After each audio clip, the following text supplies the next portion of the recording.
Next, may I raise the issue about the current assessment of human rights in DPRK shortly? So we know that there has been a lot of problems in terms of DPRK human rights problems, but after the COVID situation, we have quite limited information about what's happening in North Korea. And also, North Korean government adopted the so-called reactionary ideology and cultural rejection law in December 2020, banning North Korean people from distributing or watching media originating from foreign countries, particularly the South Korea. And also we have climate crisis. And we think North Koreans as a reclusive country, and they probably will suffer mostly from this climate crisis as well. So in light of these all areas, what do you think the current situations in the context of DPRK human rights situation? I think the COVID pandemic has had a very serious impact in North Korea. Unfortunately, I think we are not able to find out how serious those problems are because of the lack of information. You've mentioned the problem of North Korea restricting access to information. What was a problem and what is a problem is we have very limited information about what's going on inside North Korea. It used to be that there were journalists who were allowed to go to North Korea periodically. They were carefully controlled in North Korea, but they were able to see, they were able to visit areas. Diplomats were active in North Korea. They didn't travel a lot, but they were able to carry out their business there. And there were tourists, visitors who were able to come to North Korea, and some of them were knowledgeable enough to bring back information that was helpful. Because of COVID, these sources of information have been have been largely cut off. There are very few foreigners, there are very few diplomats who remain in Pyongyang. Many countries, most countries, in fact, no longer maintain full diplomatic relations with diplomats there because of the COVID restrictions. So it's been very difficult to keep up with what's actually going on in North Korea. It makes things difficult in terms of trying to understand how the situation is in North Korea.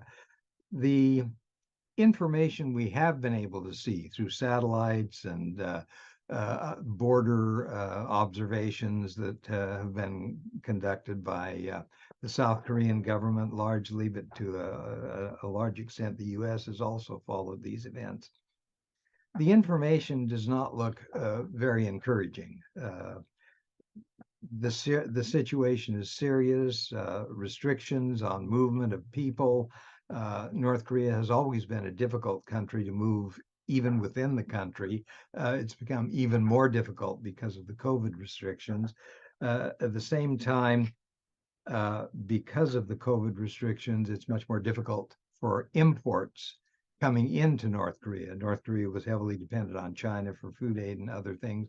And a lot of food assistance, medicines, humanitarian assistance from UN and other countries has not been able to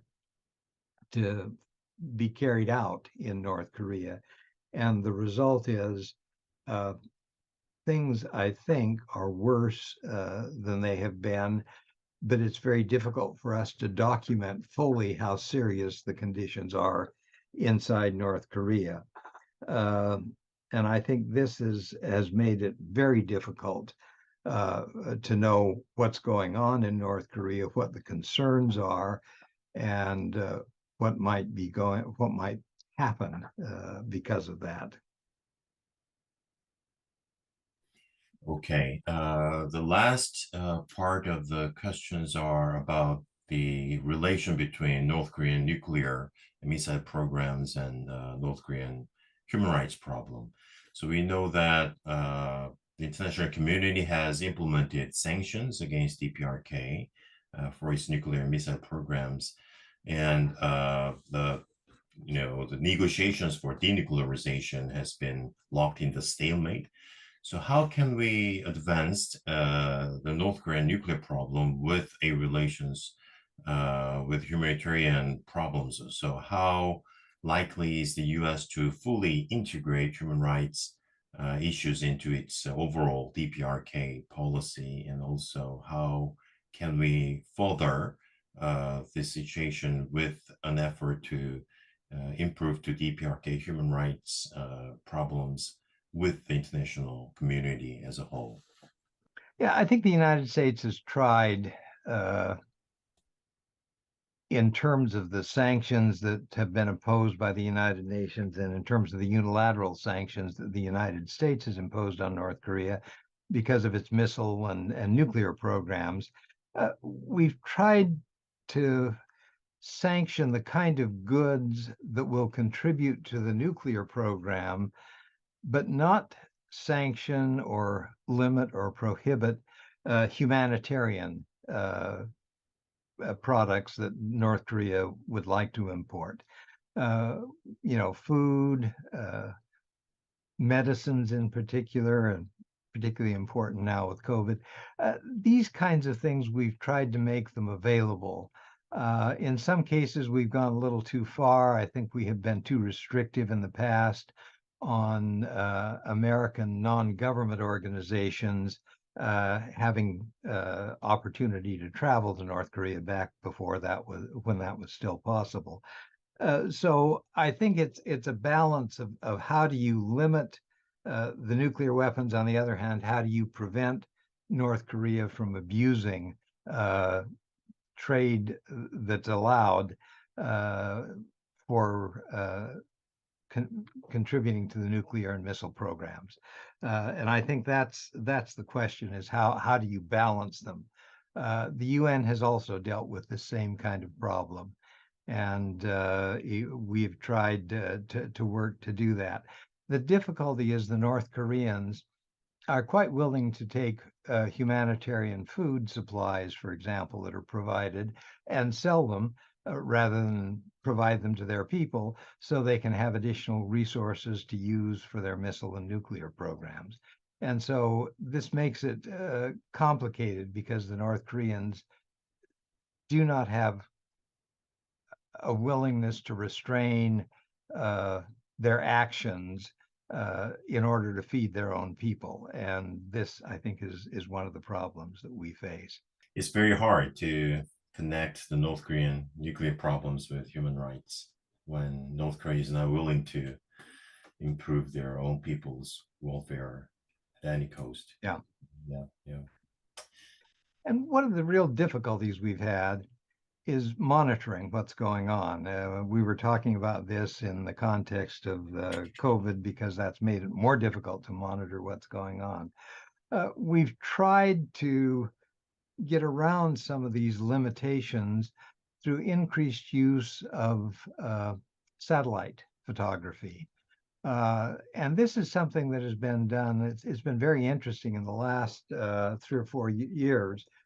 There has been an increased use of satellite photography to look at North Korea and try to determine what's going on in the human rights field.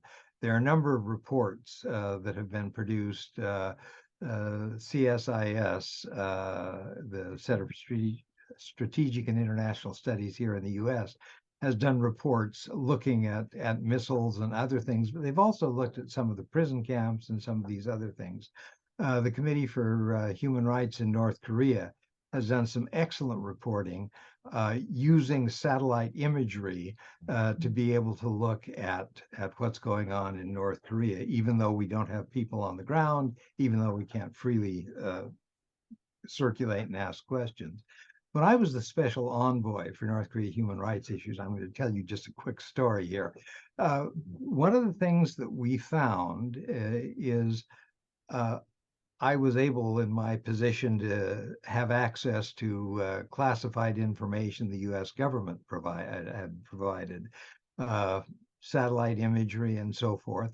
And on one occasion, I was shown a satellite photograph of a public execution being carried out. It was at the military school just outside of Pyongyang, and the satellite imagery showed a series of buses driving up to the firing range of the school there, the military school.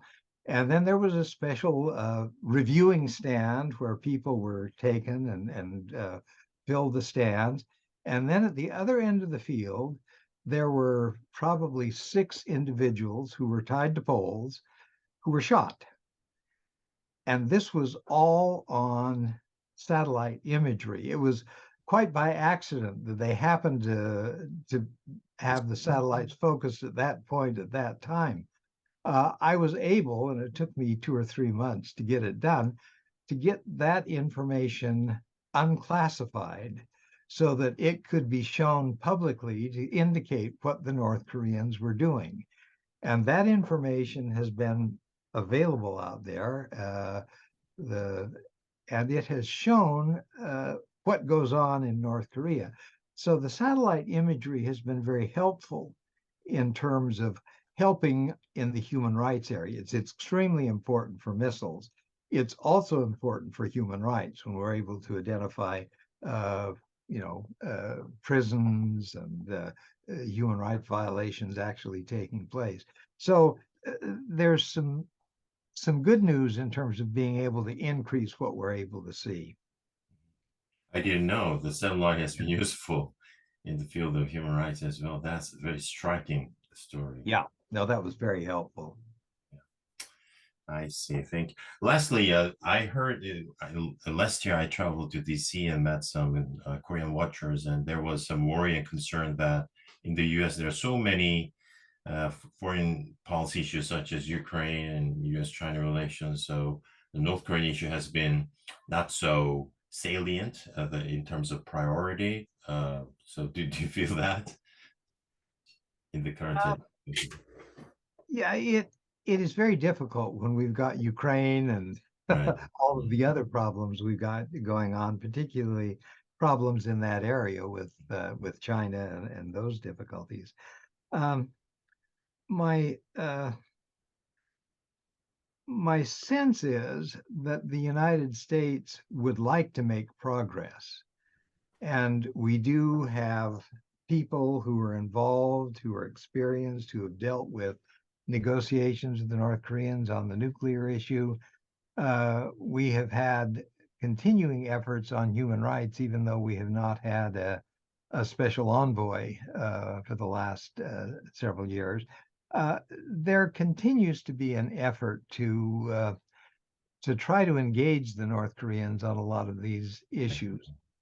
My sense is the real problem is the North Koreans' unwillingness to engage with us.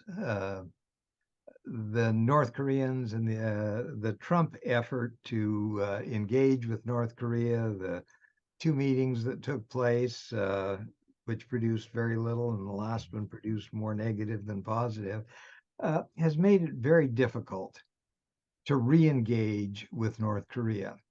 So I think this experience was not positive.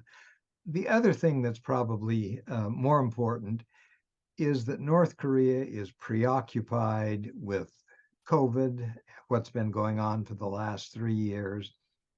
And I think there is a concern about how do you maintain control under increasingly difficult circumstances. And I think the North Koreans are just they're not willing to engage because of these other kinds of things that are taking their time, their effort, their energy. And that I think is the unfortunate problem right now. Right, right. That's a very good point. Very good point. North Koreans only willingness to come out. Thank you very much, Ambassador. I really appreciate your participation. We will